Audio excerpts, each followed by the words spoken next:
Elle était là, immobile, dans le cadre de la porte entrebâillée, pieds nus sur le parquet tiède, un verre d'eau dans une main, l'autre posé contre le chambranle comme si elle hésitait à franchir un seuil plus intérieur encore.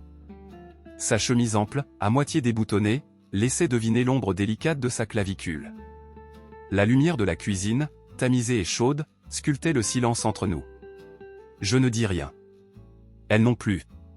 On se regardait, ni tout à fait proche ni tout à fait étranger. Et dans ce rien qui nous séparait, quelque chose respirait plus fort que nous deux. Je suis arrivé à Toulouse un mardi de janvier, avec 3 valises, une cafetière italienne cabossée et une fatigue que je n'arrivais plus à nommer. L'appartement que j'avais trouvé une location meublée dans un petit immeuble des années 60, près du canal, ne payait pas de mine. Sol en lino, fenêtres grinçantes, radiateurs qu'on devait cajoler pour qu'ils fassent leur travail. Mais il avait une clarté étrange, une douceur à certaines heures, surtout l'après-midi, quand le soleil descendait bas et nappait les murs d'un or pâle. C'était un endroit où l'on pouvait se taire longtemps sans que le silence vous tombe dessus. Je venais de loin, en quelque sorte. Pas géographiquement, j'étais de Cahors, ce n'est pas le bout du monde mais mentalement, oui. Les années précédentes avaient été floues, études interrompues, travail de nuit dans un hôtel, une rupture qui m'avait vidé plus qu'elle ne m'avait brisé, et ce sentiment diffus de passer à côté de quelque chose sans savoir quoi. J'étais las de la dispersion, de l'instabilité, des débuts sans suite. J'avais 27 ans et l'envie d'un rythme. Juste ça, un rythme. Je l'ai rencontré le 2e jour. Je galérais avec un carton de livres, trop lourd pour mes bras fatigués, coincé entre la cage d'escalier et la porte de mon palier. Elle sortait de chez elle juste en face. Elle portait un jean brut impeccable, une chemise bleu nuit rentrée soigneusement, et des chaussures plates mais élégantes. Elle a refermé sa porte, a croisé mon regard sans sourire, puis s'est approchée. « Tenez le bas », dit-elle simplement. Ses mains sont venues soutenir le carton sans effort. Elle sentait les zestes d'orange et une note plus profonde, comme du vétiver. Elle a déposé le tout dans l'entrée de mon appartement sans un mot de trop. Puis elle s'est relevée, droite, digne.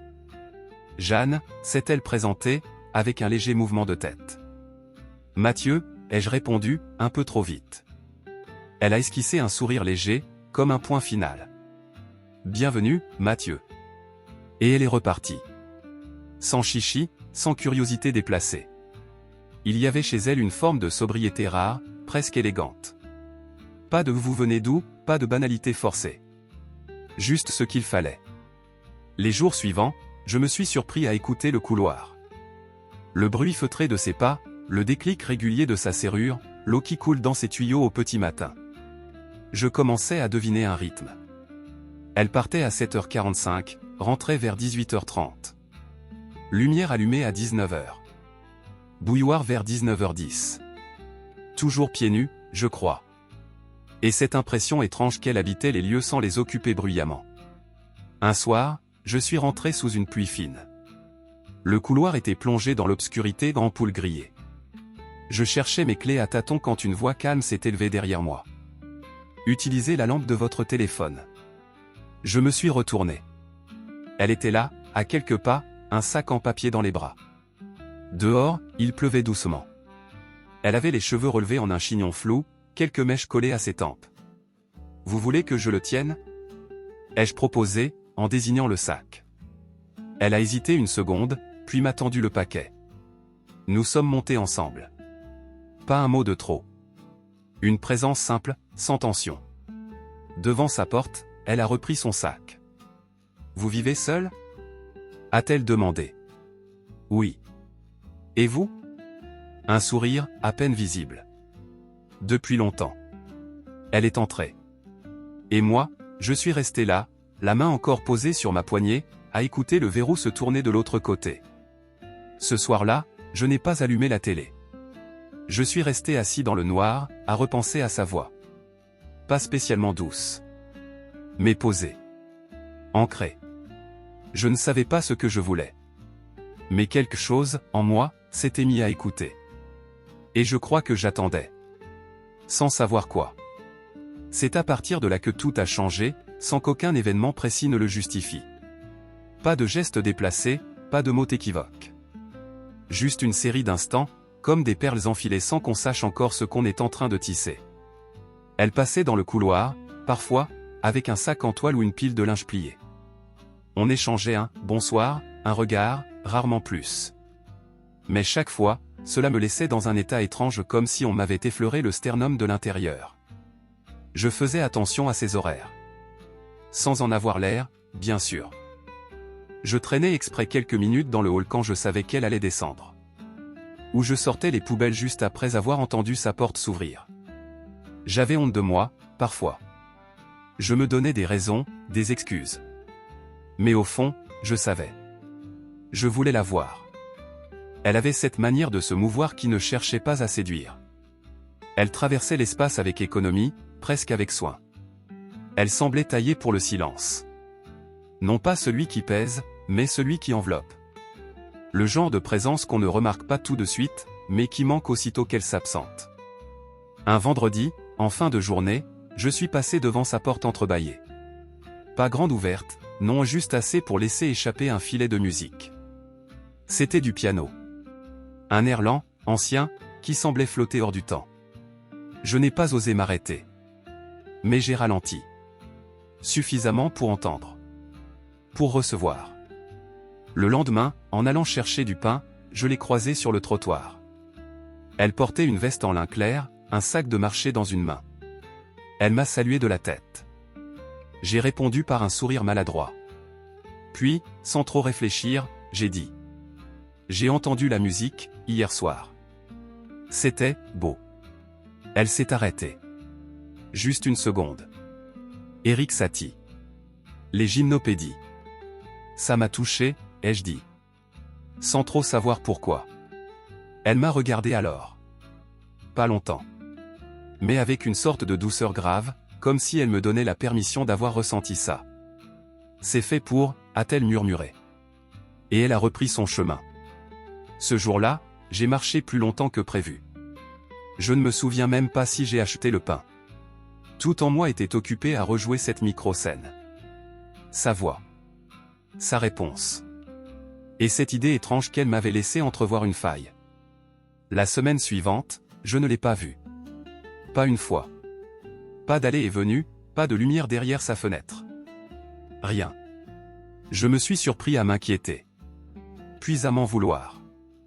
Qui étais-je pour m'autoriser à attendre quoi que ce soit? À m'imaginer un lien? Nous n'étions que deux voisins. Rien de plus.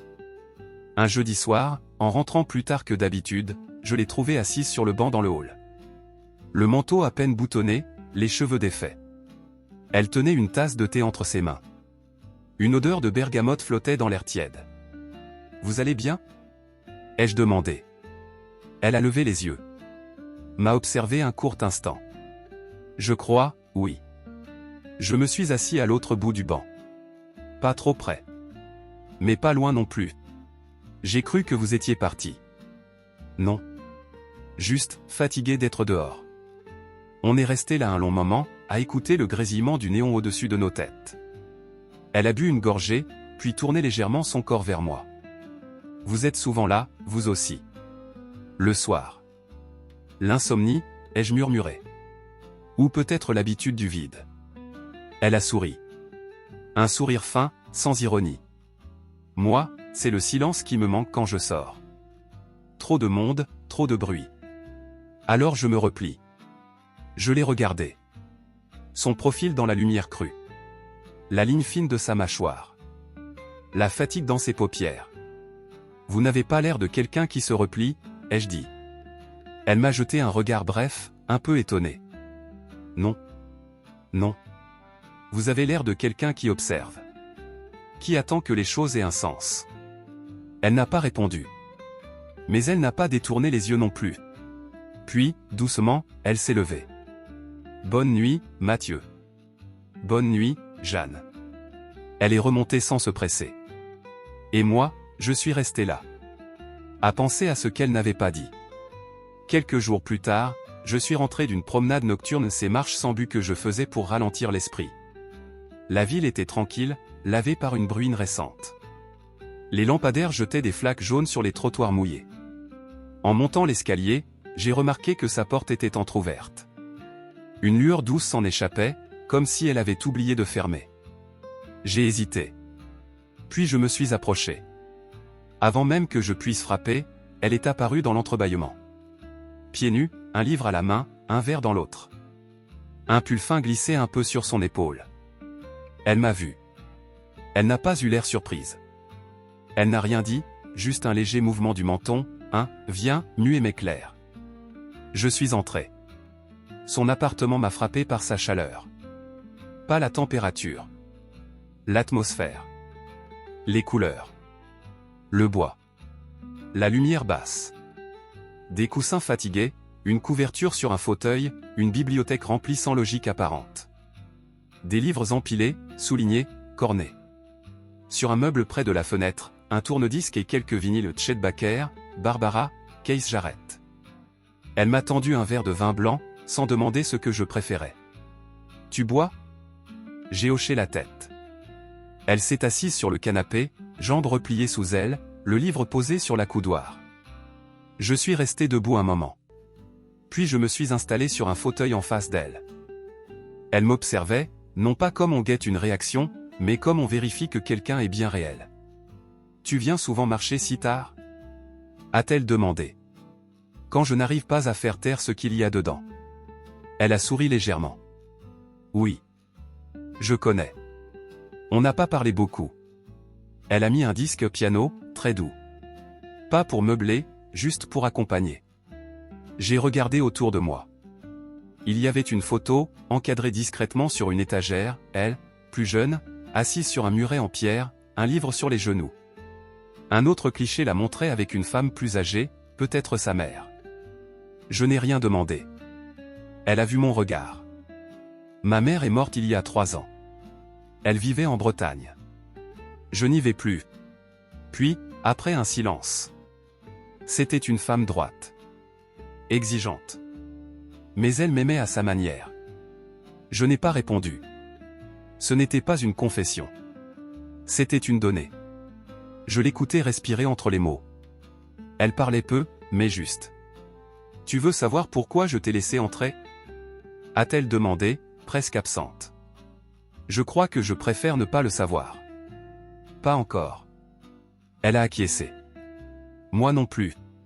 Quand je suis parti, elle ne m'a pas raccompagné. Elle est restée sur le canapé. J'ai fermé la porte doucement derrière moi. Pas un claquement. Juste ce bruit feutré du bois contre le chambranle. Chez moi, j'ai enlevé mes chaussures sans y penser. J'ai allumé une seule lampe. Et je suis resté assis longtemps, le verre encore à moitié plein dans la main. Je sentais que quelque chose glissait, doucement, en dehors des repères habituels. Rien n'était dit. Mais tout était en train de s'écrire. Il n'y eut pas de suite immédiate. Pas d'appel, pas de message, pas d'invitation. Mais le lien, lui, ne s'était pas refermé.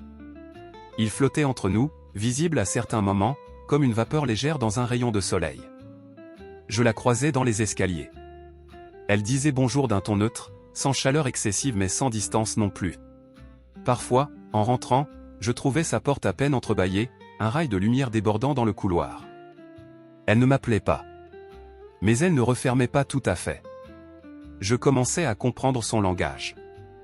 Un matin de mars, je l'ai aperçue à travers la vitre, assise dans le petit jardin partagé à l'arrière de l'immeuble.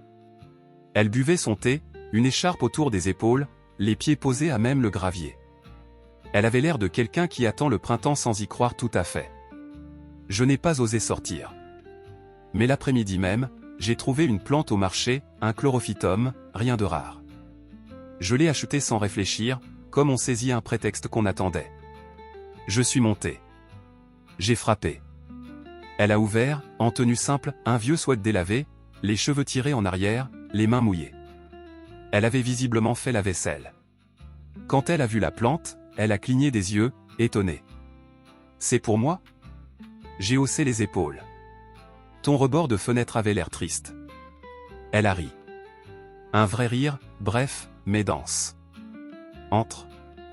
Elle l'a posé sur le rebord, a reculé d'un pas comme pour voir l'effet. Puis elle s'est tournée vers moi, un air presque enfantin sur le visage. Elle a déjà changé la pièce. On a bu un café. Elle n'a pas demandé comment je le prenais. Elle s'en souvenait. Juste une goutte de lait, pas de sucre. On a parlé un peu. Du marché, de la pluie prévue le lendemain. Puis, comme ça, sans prévenir.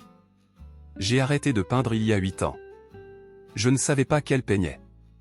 Pourquoi? Elle a haussé les épaules, comme si la réponse était trop grande ou trop ancienne. Il n'aimait pas le désordre. Ni les odeurs. Ni que je prenne autant de place. Je n'ai rien dit. Pas besoin. Tu sais ce qui est bizarre? A-t-elle repris.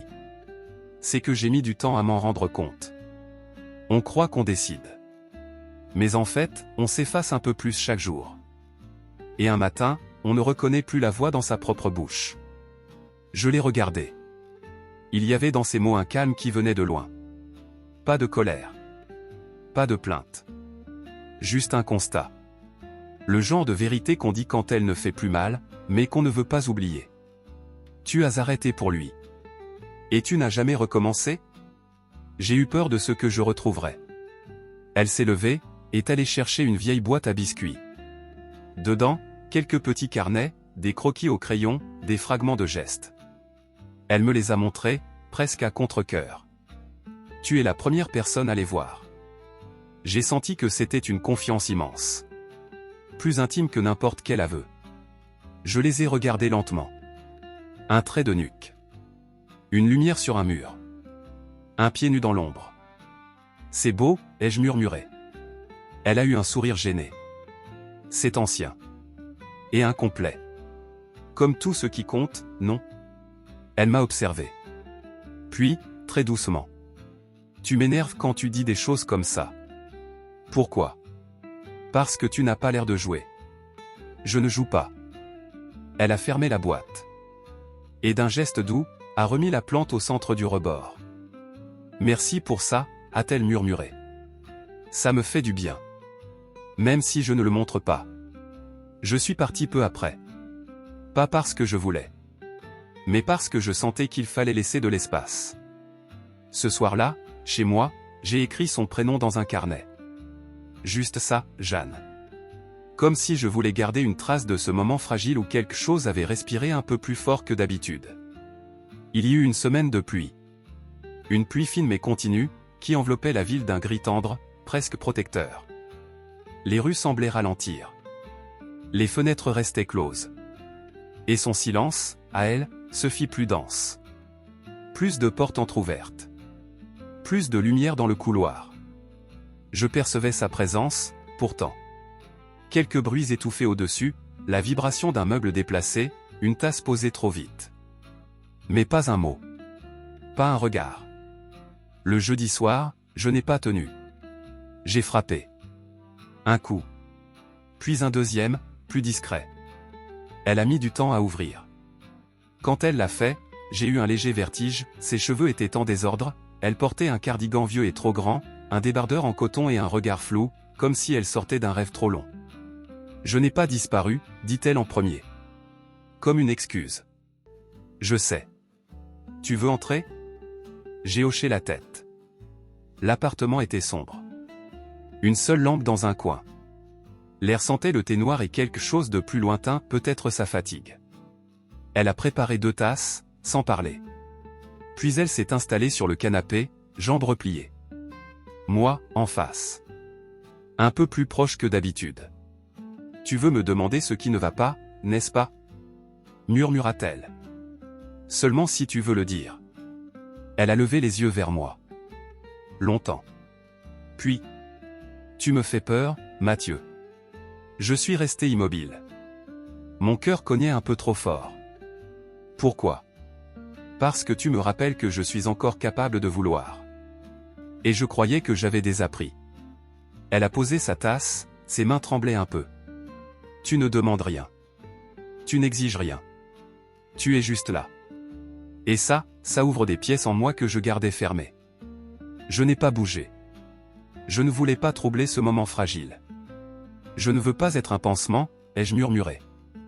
Ni un projet. Je sais. C'est ce qui rend les choses plus complexes. Un silence. Puis elle a dit, très bas. Il y a des soirs où j'ai envie de t'embrasser. Juste pour voir ce que ça ferait. Et d'autres où je veux que tout redevienne simple, net.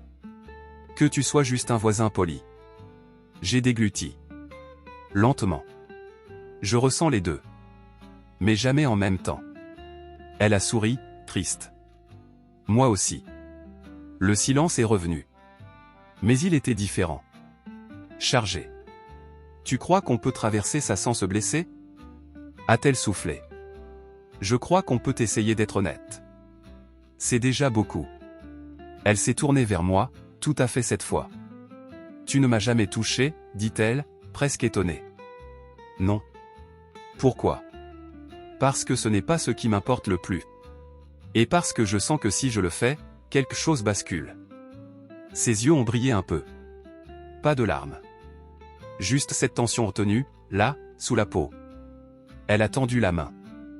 A touché la mienne. Un contact léger.